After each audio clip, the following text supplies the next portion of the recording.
Nice to meet Oh, you. Tell me your name. I'm Chris. Nicole Pena with Nicole CASS. Pena with CASS. Yes. CASS is Central Arizona Shelter Services. Am I correct? You are correct. I love it. You got your water. Oh, you got it. Okay, you got his phone. I've got some questions here from ChatGPT. Oh my gosh, okay. So, um, let's see if we've got yours. I wonder if they had yours. Okay, if not, we're just going to have to wing it, which I think we can do. We could do it. I think we can totally do. We might. Let me just check if they put the time in and Okay. effort in. Hey, folks, in the meantime, I ask you to share this on your social media feeds. This is an opportunity for the residents of Phoenix, of Arizona, and beyond to connect and understand what is going on in the homeless community. What's happening with homeless population in Phoenix? How are these people being served? Who are the people that are serving and trying to make an impact? And Nicole is certainly one of them, one of our great partners, Central Arizona Shelter Services. She is the development manager. And why don't you go ahead and just tell us a little bit about you and how you got here. Sure. So I've worked in homeless services for over 20 years and really recently just started with CASS and love the work. Feel like it's ever growing and ever increasing, and we need more people to join us and help us solve homelessness. So do me, if you're right there, yeah, because I'm trying, then I can concentrate a little better. So so before you got into, say, social work, right, which is what we call this. Correct, I think. Yeah. So what made the decision, the transition, or the move to say, this is what I want to do? Right. So I had a family member who was really struggling with addiction and had to serve time in Tent City. Remember Tent City? I remember Tent City. And was on work furlough, and I was helping them go back and forth. And one time they didn't show back up, and so I was like, I need to find them and get them back before there's worse repercussions, right? Right. And I didn't know where to start looking, where to look, and right next to the Tent City area, the Durango jail, was Phoenix Rescue Mission, and I talked to them. They had an outreach vehicle, and they said, oh, we'll take you around. And I said, oh, okay. And I guess in my mind, I just sort of thought, well, this will be easy. We'll just go and find the one person walking around the street and, help them. And all of a sudden, they started taking the van in the river bottom and on the, under the overpass and behind the Pete's Fish and Chips and in the alleyways. And there were just people everywhere. And all of a sudden, my eyes were just so open to how people were living in the city that I have called home for 20 years, and I just all of a sudden couldn't look away. And I'd be with my friends, and we'd be going to a concert, and I'd see the people in the corner that were in tents and all of that, and I was like, okay, I have to do something. And so I started out, I was a volunteer at Andre House on my lunch break, and then that led to a career in Wow. services. So That's brave. That's courageous. so That's courageous. I applaud you. I came down to the Human Services campus in 2009, really on accident. I had some clothes that I was not going to wear, and I was going to throw them away. And I remember Big Dave. He's a friend of mine. Did you know Big Dave? I grew up down. Yep. Hey Dave, you need these clothes? Yeah, bring them down. It was in 2009. The campus was different then. Right. And there were literally, when I pulled up, there were thousands of people everywhere. Yes. And the same thing happened to me. It felt like the wind got knocked out of my sails. I had no idea what was going on. And then suddenly I saw something, and at that moment, I realized I can't turn my back on this. I have to do something here. after. Right. Right. And that's interesting. And I think that's when people are faced with it. Right. Yeah. Right. And it's interesting because I think sometimes it is like your natural response to sort of look away because it's like, I'm not sure I can be a solution here. I don't know what to do. I'm one person. This, when you see thousands of people, this is going to, Hold on 1 second. be more than I Can you can see if they can handle. move the conversation a little bit, just a little bit that direction? It's hard to. I'm trying to These concentrate rowdy- on the conversation. They're getting rowdy excited. sleepers, People, rowdy the rowdy, sleepers they out can't in be out. the- Listen, yeah. by 1 o'clock in the morning, It's gonna be wild. It's gonna be quiet. It's gonna be wild. Oh, It's you gonna be- think? by 1 I o'clock in was the morning, like, I think they'll it'll just be chatting. I think it'll get like they're excited, Yeah, and like then when and then it's like, oh, it's wait a hot minute. out here. Oh, wait a minute. Like, we're out here. We're out here. Yeah, it's gonna change. It's like It's gonna change a little hopefully bit. the neighbors know what we're doing. So you saw something and Yeah. you said, okay, I've got to come. I got to do something. Yeah. So tell us about CASS. I mean, Central Arizona Shelter Services. I mean, right? I have an idea what that is. They have one location is on the campus, One right? of There's ours. there's men's housing and women's housing. Yes. And I've been there when I take people to go do a tour of the Human Yes. Services campus or the Keys to Change campus to see what's going on. And a lot of people, CASS is pretty well known. Mm-hmm. It's very well known. When I talk to people about what we do, and they said, "Oh, you're part of CASS." Right. I says, yeah. So a lot of people think that the Yeah. CASS is actually the campus Yes, because it has 'cause it such a big used to be. footprint, and it has such a big footprint. Yeah. But describe. I mean, what is Right, like? so- Give them an idea of what CASS. Right. I think what is really unique about CASS is it's one of the only truly low barrier shelters in Maricopa County, in Arizona, really. So you can come in, it doesn't matter what you did yesterday, anything in your past, you can come right in. You go to the Keys for Change campus, Brian Garcia Welcome Center, and you can come in. You don't have to have a job, you don't have to have a referral, you don't have to have anything. You can come directly in. You don't even have to be sober. You can come in and we will give you a bed. And so it is just, nobody deserves to sleep on the streets. And so we offer a bed, but we have wraparound case management. So the goal is to get somebody in and then talking and working with people. And so to help figure out what programs can benefit them and where they can go to end their homelessness. So we have that program, that's 600 beds downtown. And that's on the campus. That's on the campus. Yeah. And so there's 600 beds. 600 beds there, and then we have the Haven, and that is our senior emergency shelter. We're actually the only one in the country that has an emergency services shelter for seniors age 55 and older.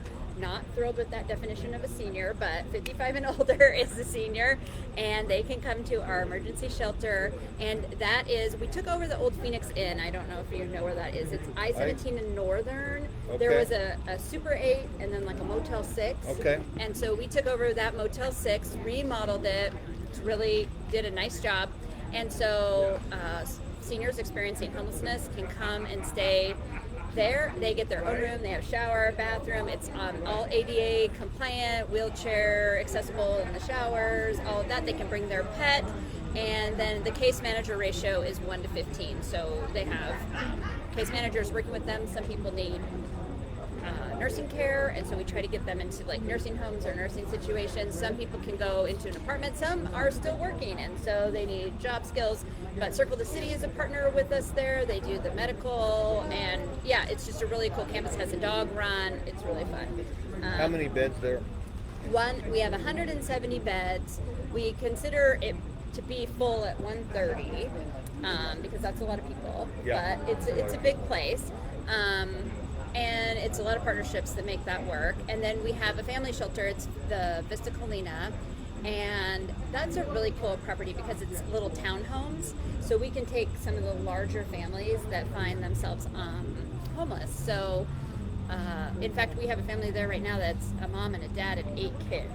So that's huge. But anyway, so it's upstairs, downstairs units. And that's up to 150 people.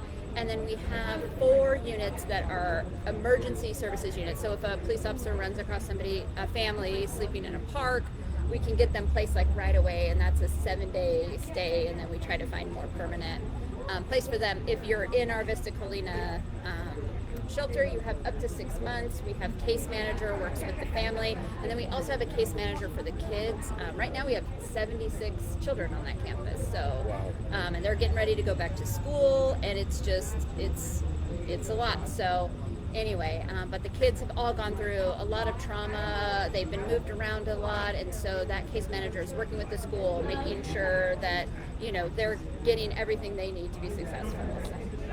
And that's CASS. So we have 3 locations, and then we also we have mobile rapid rehousing units and all of that. But So how many people on an annual basis does CASS serve? right, so unduplicated we serve 4,500 people on an annual basis, and we go into overflow shelters, so that can be more. But yeah, about 4,500. Wow. Yeah. So, And how many do you think you have to turn away that you're not able to get to? Do oh, you have any idea? I don't know if I know the idea, but I'm sure it's hundreds, thousands maybe. It's a lot. It's a lot. I mean, if you look at the pit count and how many people are on the streets, and then we have 900 beds. So It's not that many beds, really. it's not that many beds when you consider there's 3,600 folks. 30,000. Was that the last pit count? Yeah, yeah. So the point in time count, which is a count that they do once a year, and it's as good as the counters do, right? Right, If it's they a see the people, Point in time, it's yeah, a and day. if they see somebody somewhere, okay, but then there's obviously people that they don't see. But Right, 30,000 right, was the right. last number. And- That's for this year, earlier this year. Yeah, earlier the Yeah. January number. So that yeah. number's up significantly from one of the I more think previous somebody numbers. told me 24%. Up 24%. Year-over-year. So homelessness is growing. It's growing. 30,000 on the pit count. Yeah, You guys have 900 beds? 900 beds. Yeah. So. And there are other organizations that will work with housing. Oh, yes. I But mean, there's a lot we're of not the people. only solution. There's a lot of people. There's a lot Tens of of thousands of people people that are in Phoenix experiencing homelessness. experiencing being unhoused in the city of Phoenix. Yeah.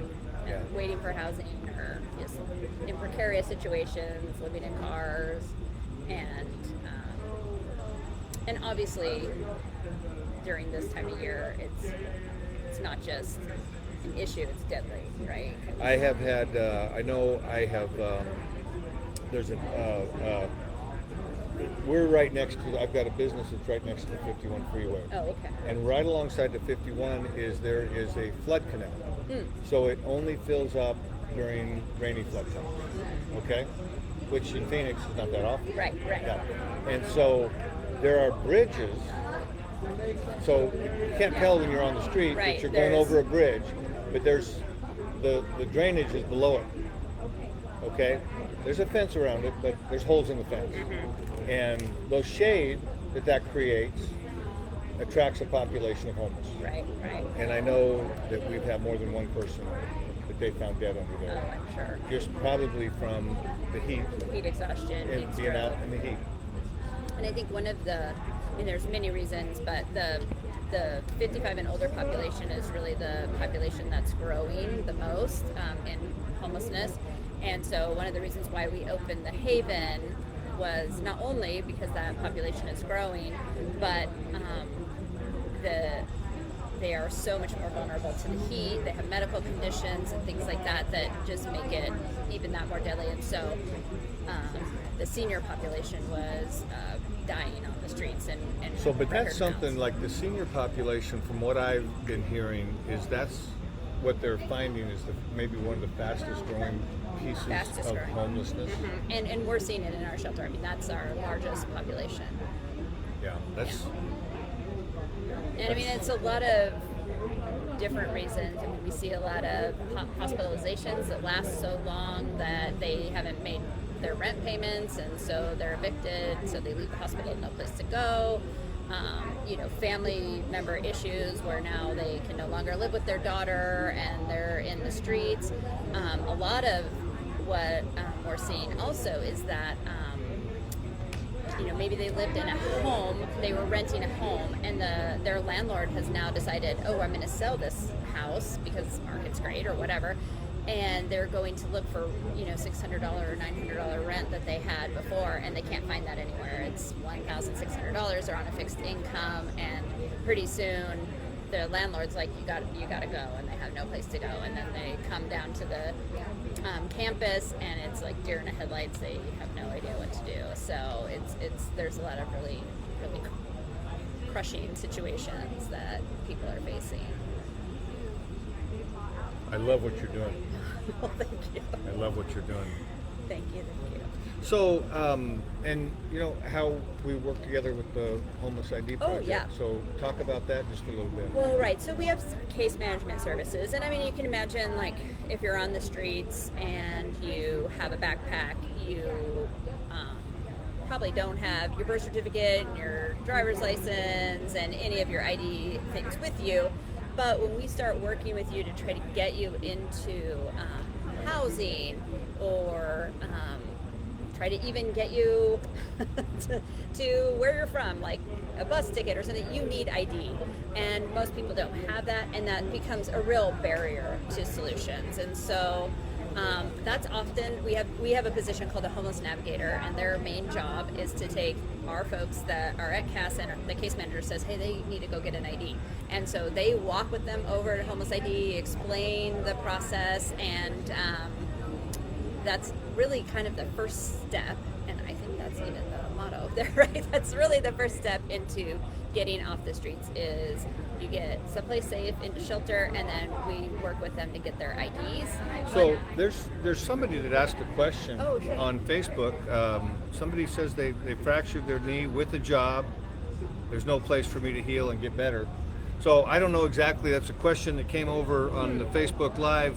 But where would they? I mean, I guess it depends on where they're located, what part of the valley they're located in, right? And so we do have some partnerships with like valley-wise hospitals and things like that. We have medical beds, but it's a hospital discharge, so we'd need that. But I might refer them to talk to like a Circle the City or something like that, where they can figure out the best place for them if there's an ambulatory care or something like that.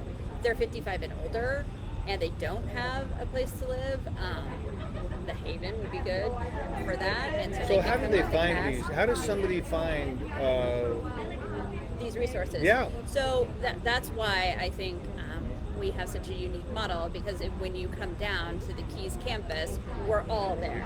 So there's Homeless ID Project, there Medicaid, benefits, CASS for shelter, St. Vincent de Paul for meals, like all of the services are there. And so if you come down to that campus, we can help you. We can find a resource for you. And then we work with all these other providers out in the valley to find the best place for someone to be, because it's not always at CASS. It's not always here. So anyway, but that's where we would start. And then I'm an advocate a little bit for the 211. So you call 211, and it's a hotline, and they have operators that help you, tell them what's going on, and they really kind of help direct you. And so all you have is that like a social services it's type? a state of Arizona, yeah. So anybody can dial 211. 211 on your phone. I did not know that. Yep. And they can connect you with shelter, they can connect you with food banks, different resources in the area, so that you can get the help you need, and you don't have to go all over. So I think that's a good place to start, and it's 211.org. I think if you're, if you have a computer and you can get to that, you can search that, and then you have all the resources, and you can put in the different things. So, but yeah. I love it. Yeah, and at CASS we do have, I think our program folks call it Dorm C, but that's the one where the lights are off, and it's for folks that are working and they have to get to their job, and it needs to be quiet. And so we do have that available if you've lost housing but you still have employment, or you can get employment. We do have kind of a quiet dorm area both on the men's and the women's side where folks can rest. So we've got somebody else that chimed in that is talking about, they've got parents with kids, but there's a wait list Yes, there Yeah, is a so by there's- name wait list. It's a wait list, so that's just part of the nature of. That's yeah, and I mean again, it's just like the problem that we see. There are more people that need assistance than there is assistance. So you start with UMOM. They have the family wait list. You get put on the waiting list, and then we go so that there's no like, oh, this person only has 2 kids. They can get in faster than this person with 6 kids. We go right in order so it's fair and get folks into the family shelters that are available. But I got to say, you think, okay, let's say there's 30,000 homeless people in the valley, right? That was the point in time count, 30,000. There's 7 million people in the valley, right? So 30,000 is 0.5%. Yeah, small amount. Very small amount, right? I would say that amongst the 7 million people, there are enough resources to be able to deal with taking care of a 0.5%.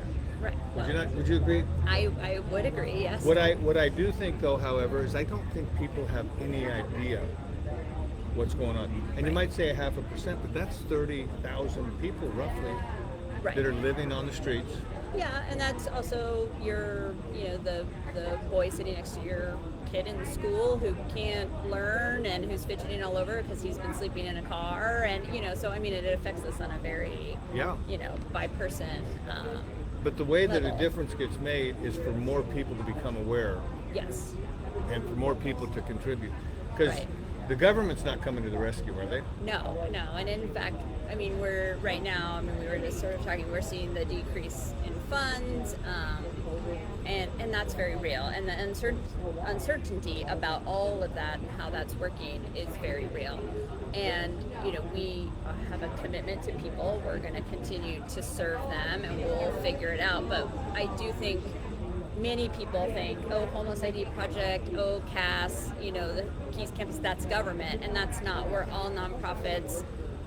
We all are just trying to do the most good, and we really need the community support. And it was funny because I just did this. I had a board meeting last year. 1,400 people individually supported CASS in the community. And so when you think of if there's 7 million people, that's a real small. That's a percent. small. That's And infinitesimal. I have to say this. I have to say that people just don't know. They just don't know. Yeah. Yeah, because it's not hard to come down, do a tour, actually see for yourself, and look in the eyes of these human beings, and realize I can't turn my back on this. Right.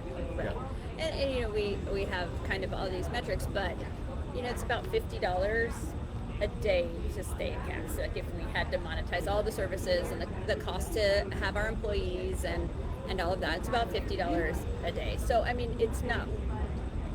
I feel like anybody can participate in the donation process. Anybody right? can make a difference. Right. I mean, Homeless Yeah. ID Project, it's $13. I think I might be wrong, but $13 to get a driver's license. Right. Yeah. Well, I think it's $12 for a state ID, I believe. Okay. Yeah. So $12 or $13 for a state Yeah. ID. That's the fee that goes to the state. Right. But then there is a cost for, somebody that's Right, you have helping to them, talk getting to somebody. research. We got to get a birth certificate. Right. Let's do the forensic work. Let's figure this out. Right. Right. So I think all baked in when you look at our numbers in terms of what it costs to get the IDs that we get, it works out total all baked in. It's about $35 per person Right. to be able to get. Right, to get that their ID. documents, and those documents are going to be the difference between getting into housing and not, right, or getting into So they services and not. needed identification to get into housing. Okay, so no housing without an ID. Correct. Wow. Right. So I guess the point a little bit too is like $35, $50. These are amounts that anybody can come up with, and Well, let's say, okay, that'd be easy for you or me to say, okay, you know what, you can come up with $50. well, for I donating, could do that. yeah. Oh, okay, I see what Yeah, you're saying. to donate, to help. donate, for I was the thinking community like to for help. the people though that need No, to get that yeah. ID, that $12. Well, that's a lot. You say, oh, just go get the $12. There's done Right. No. They're over, That's yeah. impossible. I was just saying. for the donations. For the donations, I feel like sometimes, I took a fundraising class, right? And they were like, well, you just need one funder to give you $1 million. And I think that's probably not going to happen. It will happen, but I hope it does happen. But more likely, we're going to have a lot of our community giving $100, right? Or what they can afford to donate. And I think a lot of people feel like that doesn't really make a difference, but it really, really does. Yeah, I just put that plug out it there. does make a difference.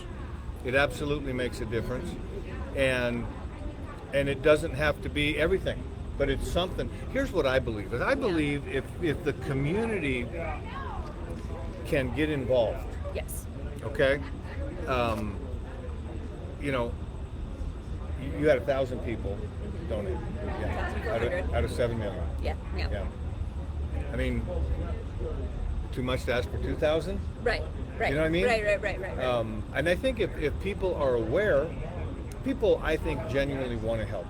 They don't know what's happening. They don't know, and they don't know what to do. And I have friends that I'll talk to that say, oh, I go and get burritos and I take it to over here because there's a lot of homeless people. Right. Yeah. And I think that's great, and sometimes there's church organizations that do that. I think that's great because you're doing something. Right. But the other thing that we found is that oftentimes that leaves a mess somewhere because somebody now Right. has to clean that mess up. Right. And there's many locations around the valley where there's 3 meals a day available. Yes. I mean, people, I would venture to say that people don't have to go hungry even though they're homeless. Correct. Now, they might not like it, they might not like the food they're getting, right? But they're probably grateful for it. Yes. Yeah. Yeah. They had pancakes for breakfast on campus. That's great. I love pancakes. That's good. That's good food. So, the other thing too is, I'm kind of a firm believer that, okay, sometimes you have to lead with your heart, and if burritos are gonna, if you're led to do that, like, try it out. But that's sort of the, feed a man for a day. When you get them into, like, the St. Vincent Dining Hall, they are now in a community where there are resources to do something about that. When you get them into CASS, we have case managers who can walk them through, who have trauma-informed care training, who know exactly kind of what that person is experiencing and can really work with them. So I guess it's like, I would never be that person because I have done it myself. So I would never be that person to say, oh, don't ever do that, because I think you do need sort of an introduction and that gets you started, but you quickly realize that while it's nice to get a slice of pizza if you're on the street, that's a one-time thing, and then you go back to and then now what are they going to do? Now what's happening? So there's resources, and they try to be centralized. The Keys to Change campus, Yes. formerly the Human Services campus. It's a location at 12th Avenue in Madison. There's about 15 different nonprofits that all work together on a 13-acre campus, and they all work together with the mission, the goal to help people find the resources, Right. so that they can end their homelessness. Yes, 100%. But at the same time, there are people homeless that are not ready to end their homelessness. Correct. That happens from time to time. Yes. Yes. But what we've found is that of the homeless population today, these are the numbers I heard. Maybe you can chime in with this. Okay. What I've heard is that of the homeless population, about 75% of that population is homeless for less than 12 months, and they're never homeless ever again.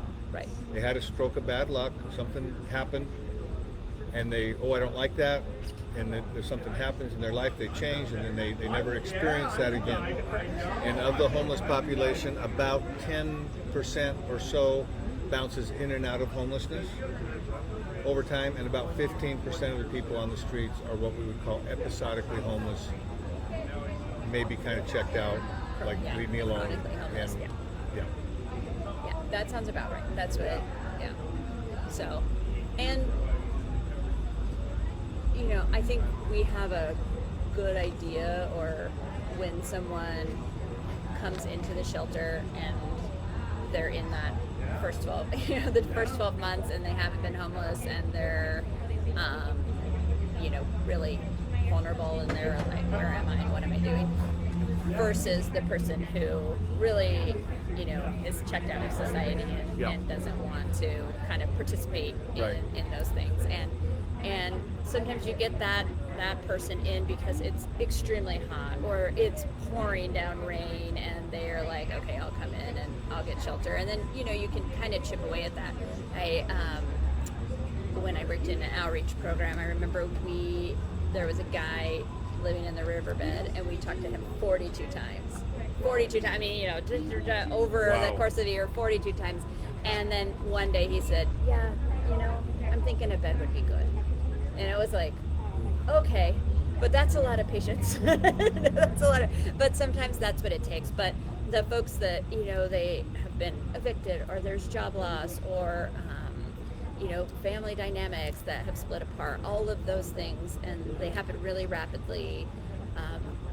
We are the safety net that really helps them, and it is really nice to be on the campus with so many partners, because it really does make it a lot easier to find the solution, I think, quicker than if we were trying to refer people and send them all across who knows where. And Phoenix is so spread out too, so it does make it a lot easier. Yeah, folks, if you haven't been down to the Keys of Change campus, it is really an amazing place. And we do tours there on a regular basis. We generally do them about 9:30 in the morning. You can go to homelessid.org and you can sign up for a tour there. You can call the campus. Yes. We can schedule a tour. You can call the Homeless ID Project. We can schedule a tour. It really is an amazing opportunity to see what's actually happening on the front line in the world of homelessness in Phoenix. Yes. And it's not something that seems to be going away. No, it's not going away. And I also think the campus does tours on the first Wednesday. I was going to say that. The first Wednesday of every month, they have a big group tour that comes around. And those are kind of fun because every once in a while it'll be like somebody important will just be in that tour. And so all of a sudden you're like, oh, it's the mayor. It's kind of cool. And it's just with everybody else. So and to my understanding, there's not another place in the country like the Human Services Campus. Right. Where there's a collaboration of all these agencies that are all working together. So really a one-stop shop for someone that says, hey, I want to end homelessness. I know that, it's monthly. We have people from other states come in and they want to look at the model and figure out, what to do. And I think it's awesome for the homeless service providers and those that come to us that need services. I know that, some of the problem that we've seen in the past is now you have everybody kind of in one area, right? So then it's kind of draws more of that attention, like, oh, look at all the, homeless people walking around, and so I get some emails that aren't very nice every once in a while about. And that's understandable. Yeah, so. It's understandable, it's very difficult. But they're here. But yeah, it's a population that exists. The numbers seem to be growing. And really the difference is if the community got more involved, it wouldn't take a whole lot more involved. Right. It actually 100%. Wouldn't take a whole lot more involved. But if we could get the community to say, hey, we actually want this, we want to provide the resources, it wouldn't actually be that big of a burden on anybody if we had more people that said, okay, let me stop with this rat race that I'm dealing with in my own life. Right. And let me see how I can help another human being. Right. We have a lot of people in Maricopa County now, and so I think, we could use your help. Folks, there's an opportunity to donate. There's a link in the comment section, the first one. You can click right there. We would love to have your donation. We'd love to have you share this broadcast with others. Pose your questions. This is your opportunity to get involved, to ask people on the very front line of homelessness in the city of Phoenix what's happening. So, thanks for being here. Well, thank you. Thanks for Are you staying all night? No, I am blame not. you. I have a child starting school tomorrow, so I don't blame gotta I got to get home. But it's also really hot out here. It's pretty hot out here, isn't it? Yeah. Yeah, it's hot. I'm like kind of sweaty. I We've am. been out here since 7. I was like, oh, that won't be bad. The sun will Yeah, be we down. didn't and even. I We was didn't like, even. We weren't even out here for the worst of it. No, it was 7 We weren't p.m. even and out I'm here for like, the worst of it. I'm a little uncomfortable. So yeah. Yeah. It's like, yeah, I can't imagine. So. So, what parting words? What do you want people to get out of the sleep out? Well, I mean, I think that again, like the sleep out experience, making a donation. There's so many little things you can do to just have empathy. I think it also this type of thing. It's good to kind of understand the dignity that the organizations have to provide for folks. Like when you are sweaty and hot and you've been sleeping out on the street and now you're coming in to a place, oftentimes people feel really, they're like, oh, I don't want to talk to anyone, haven't brushed my teeth, Listen, I will. Yeah. I know, I can't. I Yeah. backpack and I can't. Yeah, This yeah. is different. Oh no, it's This is different. different. And so I think I mean, this is like, I know tomorrow morning I'm going to be, right. I'm done with this. And then imagine And I'm if going to you go had home to my air-conditioned house, and there's Right. there's 30,000 or more people that don't have that opportunity. Right, and so I think it does kind of put that, like the compassion and just how we treat people kind of into perspective, and so I think that's important. But I would also say, like, you don't have to sleep outside to help. On all of our websites, you can make donations. It's a long, hot summer. I know all of us are paying that extra air conditioning fees and all of that just to keep our places cool. So, I mean, I think we really need the community support. I was shocked when we were doing all these reports, and like I said, I just got to CASS in October, that so few people in the community have been supporting, and that's not an admonishment. I just think people don't know that People they don't can. know. I think help that people in general don't know. Yeah. And we are trying to spread the word And so that's that more people can. I think that's what's awesome about this, is that we're all partners working together, and this Homeless ID project has just this kind of great idea to raise awareness and give us something to kind of talk about and showcase, and it's really hot out here.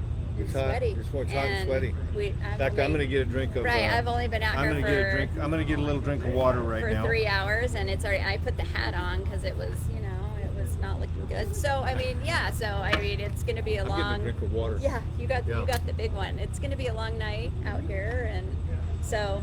But yes, I am leaving. So very shortly I will be in air conditioning, and I can't say that. It's changing rapidly out here. Yeah. Just a few minutes ago, it was very, very noisy. There was a lot of excitement behind me here, and I think within another couple hours, it's gonna start to go. The dehydration The is starting to set in. The reality of, hey, we're out Yeah. here, and we're out here for the night.